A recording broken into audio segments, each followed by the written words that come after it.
আসসালামু আলাইকুম সুপ্রিয় দর্শক শ্রোতা দেশ এবং দেশের বাইরে যে যেখান থেকে আমাদের আজকের বুদ্ধি লড়াই অনুষ্ঠান দেখছেন সকলকে জানাচ্ছি আন্তরিক আন্তরিক প্রীতি এবং শুভেচ্ছা। আমি রাসেলান আছি। আমার সাথে আরেকটি প্রতিযোগী আছে, তো আপুর পরিচয় নেব। আসসালামু আলাইকুম আপু। ওয়ালাইকুম আসসালাম। কি নাম আপনার? আমার নাম হচ্ছে বিনু। বিনু আপু, আপনি কি করেন? আমি স্টাডি করতেছি। কোন ক্লাসে আছেন? আমি অনার্স থার্ড ইয়ার পড়তেছি।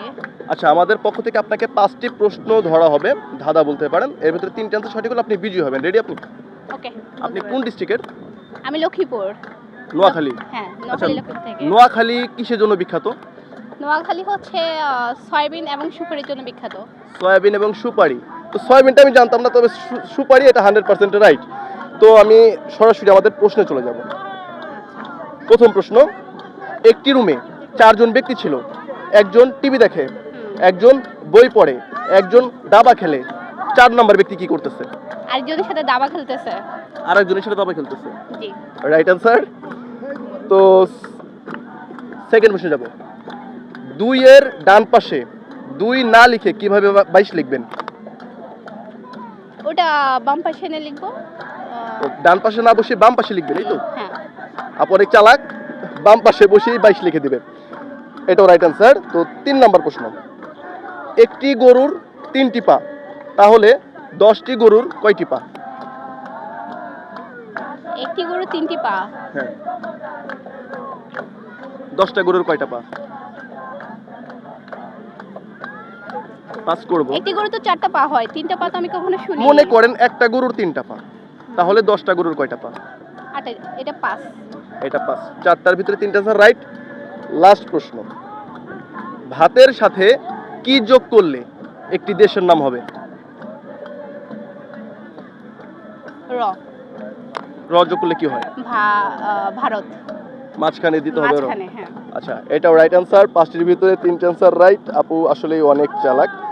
তো আপু, আজকে তো এখানে ঘুরতে আসছেন না? হ্যাঁ। অনেক টিকটকার দেখতেছেন, আপনি কি টিকটক করেন? না, আমি টিকটক করি না। যাই হোক, আমাদের প্রশ্নটা এখানে না।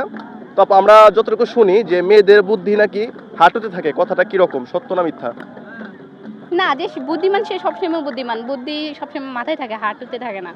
আচ্ছা, মেয়েদের বুদ্ধি অর্থাৎ মাথায় থাকে আপনার কথায়। এখন আপনাকে একটা প্রশ্ন করলাম, যে এরকম যে আপনার সামনে একটা 1000 টাকার নোট পড়ে আছে, একটা 500 টাকার নোট পড়ে আছে, আপনি কোনটা নেবেন?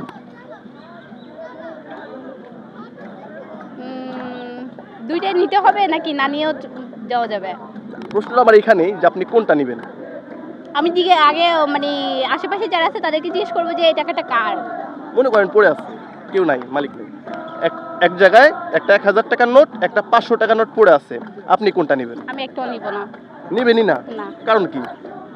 কেন? এটা হয়তো বা কোনো ফান হইতে পারে বা কেউ আচ্ছা, আমি নিব না অ্যাকচুয়ালি। আপনি নিবেই না? আচ্ছা ঠিক আছে, তাহলে এখন আসলে বুদ্ধিমানের পরিচয়টা দিতে পারলাম না। তো থ্যাংক ইউ। আপু, কেমন লাগছে দাদা খেলে? হ্যাঁ, অনেক ভালো লাগছে, ধন্যবাদ। আপনি তো আসলে অনেক চালাক। দাদা মনে আগে খেলছেন কখনো? না, এর আগে খেলি নাই, এটাই ফার্স্ট টাইম। ফার্স্ট টাইম, তারপরেও আপু খুব ভালো ভালো অ্যান্সার দিয়েছে। তো দর্শক শ্রোতা যারা ভিডিওটি দেখলেন, দেখা হবে নেক্সট এপিসোডে নতুন কোনো প্রতিযোগী নিয়ে। সে পর্যন্ত ভালো থাকবেন। আসসালামু আলাইকুম। থ্যাংক ইউ আপু, ভালো থাকবেন।